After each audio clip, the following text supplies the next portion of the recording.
ভীষণই মজাদার ক্রিস্পি এবং ক্রাঞ্চি এই রেসিপিটা কিন্তু মাত্র দুটো ইনগ্রেডিয়েন্টসে তৈরি। দীপাবলির আগে তোমরাও কিন্তু চাইলে এরকম একটা রেসিপি বানিয়ে নিতে পারো। চাকলিগুলো ভাজার সময় কোনো রকম তেলে খুলবে না, আবার তেলও অতিরিক্ত অ্যাবজর্ব করবে না, বলতে পারো নো ফেল রেসিপি। তো চলো ইনগ্রেডিয়েন্টসগুলো তোমাদের সাথে শেয়ার করি। এখানে আমি নিয়েছি 1 কাপের 2 কাপ বেসন, ঠিক সেম কাপেরই 1 কাপ নিয়েছি চালের গুঁড়ো। এখন 1 চামচ করে নুন, হলুদ, হাফ চামচ লঙ্কার গুঁড়ো দিয়ে দিয়েছি, কিছুটা কালো জিরে দেবো, আর দেবো জোয়ান। তোমরা চাইলে জোয়ানটা স্কিপও করতে পারো, তবে জোয়ান দিলে কিন্তু ফ্রাই জিনিসে অ্যাসিডিটির ভাগ কম হয়। এখন শুকনো ইনগ্রেডিয়েন্টসগুলো ভালো করে একবার মিশিয়ে নিয়ে দিয়ে দিচ্ছি রিফাইন অয়েল। তেলটা খুব সুন্দর করে হাতের সাহায্যে ডলে ডলে মিশিয়ে নেব, বলতে পারো ময়াম দেওয়ারই কাজ হচ্ছে। কিছুটা উষ্ণ গরম জল নিয়েছি, অল্প অল্প করে দিয়ে আটার মতো করে মেখে নিচ্ছি।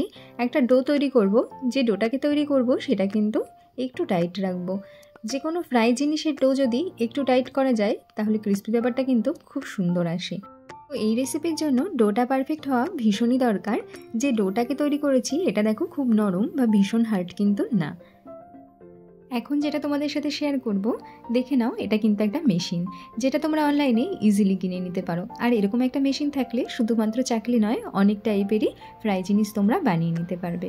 তো প্রথমে মেশিনের গায়ে আমি একটু রিফাইন অয়েল ব্রাশ করে নেব। এখন ডোটাকে দিয়ে খুব সুন্দর করে মুখটাকে সিল করে মেশিনটাকে রেডি করব। তো চাকলি বানানোর জন্য মেশিন তো একেবারে প্রস্তুত।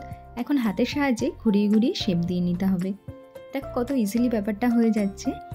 বন্ধুরা, সামনে তো দীপাবলি, দীপাবলির আগে বাড়িতেই তোমরা এরকম একটা স্ন্যাক্স বানিয়ে রাখতে পারো গেস্টদের জন্য।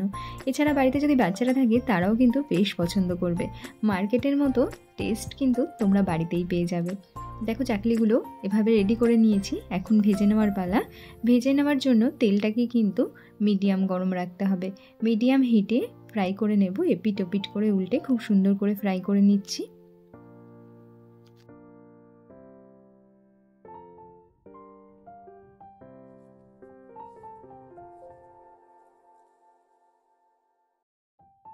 একইভাবে বাকিগুলোকেও ভেজে নিচ্ছি।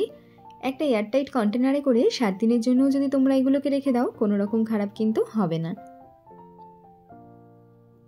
আজকের রেসিপিটা তোমাদের কেমন লাগলো অবশ্যই জানিও। ভালো লাগলে প্লিজ লাইক শেয়ার করে দিও। আরও নতুন নতুন রেসিপির জন্য নবমিতা কিচেন সাবস্ক্রাইব করতে ভুলে যেও না কিন্তু।